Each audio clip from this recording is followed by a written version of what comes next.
Imagine ఈరోజు scientist ఒక పెద్ద అనౌన్స్మెంట్ చేశారనుకోండి. ఫర్ ద ఫస్ట్ టైం ఒక కన్ఫర్మ్డ్ ఏలియన్ సిగ్నల్ వచ్చిందని వరల్డ్ అంతా పండగ చేసుకుంటుంది. న్యూస్ ఛానల్స్, సోషల్ మీడియా మొత్తం ఎక్స్ప్లోడ్ అవుతుంది. ఫైనలీ వీఆర్ నాట్ అలోన్ అని. కానీ వాట్ ఇఫ్ అసలు సిగ్నల్ పంపింది ఏలియన్స్ కాదు? What if it's a warning? మనం చాలాసార్లు యూనివర్స్లో ఇంటెలిజెంట్ సివిలైజేషన్స్ ఉంటాయని అజ్యూమ్ చేసుకుంటాం. అండ్ మోస్ట్ ఇంపార్టెంట్లీ ప్రతిసారి మనం వాళ్ళు ఫ్రెండ్లీ అనే అజ్యూమ్ చేసుకుంటాం. కానీ what if that is wrong? ముందు ఎపిసోడ్స్లో మనం ఫెర్మి పారాడాక్స్ గురించి డిస్కస్ చేసాం. యూనివర్స్లో బిలియన్స్ ఆఫ్ గ్యాలక్సీస్ ఉన్నాయి, ట్రిలియన్స్ ఆఫ్ ప్లానెట్స్, కానీ మొత్తం సైలెంట్గా ఉంది. ఆ తర్వాత గ్రేట్ ఫిల్టర్ డిస్కస్ చేసాం. సివిలైజేషన్ సర్వైవ్ అవ్వడం చాలా డిఫికల్ట్. ఆ తర్వాత ఎపిసోడ్స్లో వాన్ నాయ్మన్ ప్రోబ్స్ డిస్కస్ చేసాం. ఏలియన్ ప్రోబ్స్ మొత్తం గ్యాలక్సీస్ అన్నిటినీ ఎక్స్ప్లోర్ చేస్తున్నాయని. కానీ ఈరోజు మనం డిస్కస్ చేయబోయే టాపిక్ ఇంకా disturbing: the berserker hypothesis. Imagine millions of years ago ఒక సివిలైజేషన్ ఎగ్జిస్ట్ అయిందనుకోండి. వాళ్ళు భయపడి ఫ్యూచర్లో వచ్చే ఇంటెలిజెంట్ సివిలైజేషన్స్ వల్ల వాళ్ళ రిసోర్సెస్ కానీ వాళ్ళకి కానీ థ్రెట్ అవ్వచ్చు అని చెప్పి ఒక మషిన్ క్రియేట్ చేశారనుకోండి. క్రియేట్ చేసి దానికి ఒక మిషన్ ఇచ్చారనుకోండి. నీకు గ్యాలక్సీలో ఏదైనా ఇంటెలిజెంట్ సివిలైజేషన్ కనబడితే వాళ్ళని డిస్ట్రాయ్ చేయని చెప్పారనుకోండి. అలా చెప్పి దానికి నెక్స్ట్ సివిలైజేషన్కి మూవ్ ఆన్ అవ్వమని చెప్పారనుకోండి. ఫర్ ఎవర్ ఇదే జరుగుతుంది. అదే బెర్జర్కర్.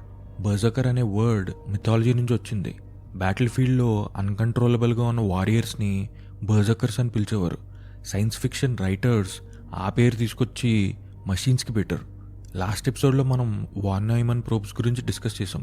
దానికి దీనికి డిఫరెన్స్ ఏంటంటే ఆ ప్రోబ్స్ ఏమో ఎక్స్ప్లోర్ చేస్తాయి, కానీ ఈ ప్రోబ్స్ ఏం చేస్తాయంటే హంటింగ్ చేస్తాయి.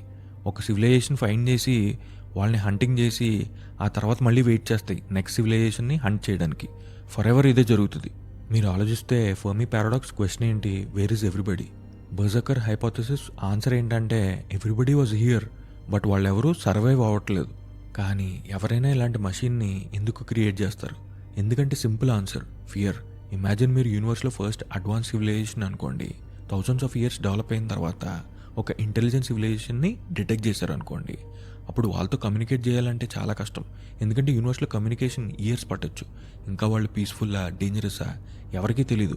ఒక చిన్న రాంగ్ డెసిషన్ తీసుకున్న సివిలైజేషన్ మొత్తం ఎక్స్టింక్ట్ అయిపోవచ్చు. సో బెస్ట్ సొల్యూషన్ ఏంటంటే అటాక్ ఫస్ట్. వెయిట్ చేయడం కంటే ప్రతి పొటెన్షియల్ కాంపిటీషన్ని ఎలిమినేట్ చేసుకుంటూ వెళ్ళిపోతాం ఫర్ ఎవర్. ఇది చాలా క్రూయల్గా అనిపించవచ్చు, కానీ ఎవల్యూషన్లో సర్వైవల్ అనేది ఫస్ట్ వస్తుంది, మొరాలిటీ అనేది తర్వాత వస్తుంది. ఇక్కడ ఇంట్రెస్టింగ్ ట్విస్ట్ ఏంటంటే మీరు మషిన్స్ క్రియేట్ చేసి దానికి సింపుల్ గోల్ ఇస్తారు. ఏదైనా ఇంటెలిజెంట్ సివిలైజేషన్ కనబడితే వాళ్ళని డిస్ట్రాయ్ చేయని చెప్పి. మీరు మన ఛానల్లో ముందు వీడియోస్ చూసుంటే paper clip maximiser thought experiment కూడా ఇదే. Badly defined goals: make as many paper clips as possible. అలాగే ఇది కూడా దానికి సింపుల్ గోల్ ఇస్తారు. ఆ తర్వాత అది ఇంటెలిజెంట్ సివిలైజేషన్ని డిస్ట్రాయ్ చేస్తుంది. సింపుల్, అంతే. ఇప్పుడు ఇమాజిన్ ఫ్యూచర్లో హ్యుమానిటీ మార్స్ మీదకి వెళ్ళింది అనుకోండి. వెళ్ళి జూపిటర్ మూన్స్ని కాలనైజ్ చేసింది అనుకోండి. చేసిన తర్వాత గ్యాలక్సీలోకి పెద్ద సిగ్నల్ పంపింది అనుకోండి. అప్పుడు ఆ సిగ్నల్ మనకి రిటర్న్ రావడం కాదు, కొన్ని మషీన్స్ మూవ్ అవడం స్టార్ట్ అయినాయి అనుకోండి. వాటికి ఒకటే goal: locate source, eliminate source. అప్పుడు మన పరిస్థితి ఏంటి? ఇక్కడ స్కేరియస్ట్ పార్ట్ ఏంటంటే బెర్జర్కర్స్కి ఎమోషన్స్ ఏముండవు. వాటికేం కోపం లేదు, వాటికేమీ హేట్రెడ్ లేదు. అది వాటి గోల్ని ఫాలో అవుతుంది అంతే. ఏదైనా ఇంటెలిజెంట్ సివిలైజేషన్ కనబడితే వాళ్ళని డిస్ట్రాయ్ చేయాలి అంతే. పేపర్ క్లిప్ మ్యాక్సిమైజర్లో పేపర్ క్లిప్స్ క్రియేట్ చేయాలి ఏదేమైనా సరే. ఇక్కడ బెర్జర్కర్స్ ఏమో సైలెన్స్ కోసం ఆప్టిమైజ్ చేసుకుంటూ వెళ్తాయి. ఏదైనా ఇంటెలిజెంట్ సివిలైజేషన్ కనబడితే వాటిని డిస్ట్రాయ్ చేస్తాయి. కానీ ఎవిడెన్స్ ఉందా అంటే లేదు, అబ్సల్యూట్లీ నో. కానీ సైంటిస్ట్ దీన్ని ఫెర్మి పారాడాక్స్కి ఒక పాసిబిలిటీగా డిస్కస్ చేస్తారు, ఎవిడెన్స్గా కాదు, జస్ట్ ఒక పాసిబిలిటీ. ఇక్కడ ఇంట్రెస్టింగ్ క్వశ్చన్ ఏంటంటే యూనివర్స్ ఎంత పెద్దదైనా సరే ఎందుకు అంతా సైలెంట్గా ఉంది? డార్క్ ఫారెస్ట్ థియరీ ప్రకారం వాళ్ళు కావాలనే దాక్కుంటున్నారు. గ్రేట్ ఫిల్టర్ థియరీ ప్రకారం వాళ్ళని వాళ్ళే డిస్ట్రాయ్ చేసుకుంటున్నారు. ఆర్ మేబీ వాళ్ళు డిజిటల్ అయిపోయి ఉండొచ్చు, బయాలజికల్గా ఎగ్జిస్ట్ అవ్వకుండా ఉండొచ్చు. ఆర్ మేబీ ఏదైనా సివిలైజేషన్ వాళ్ళని ఎలిమినేట్ చేసి ఉండొచ్చు. ఇంకొక డిస్టర్బింగ్ ఇంప్లికేషన్ ఏంటంటే ఫ్యూచర్లో హ్యుమానిటీ సూపర్ ఇంటెలిజెంట్ ఏ క్రియేట్ చేయగలిగింది అనుకోండి. అది ప్రోబ్స్ క్రియేట్ చేయగలిగింది అనుకోండి. ఇంటర్స్టెల్లార్ ట్రావెల్ పాసిబుల్ అయింది అనుకోండి.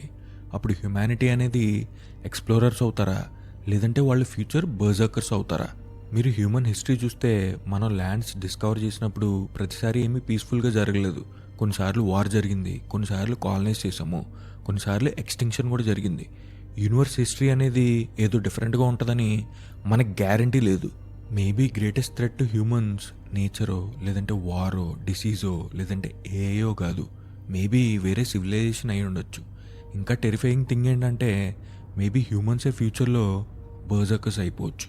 నెక్స్ట్ ఎపిసోడ్లో ఇంకొక డిస్టర్బింగ్ టాపిక్ డిస్కస్ చేద్దాం, grabby aliens. Until next episode, keep questioning.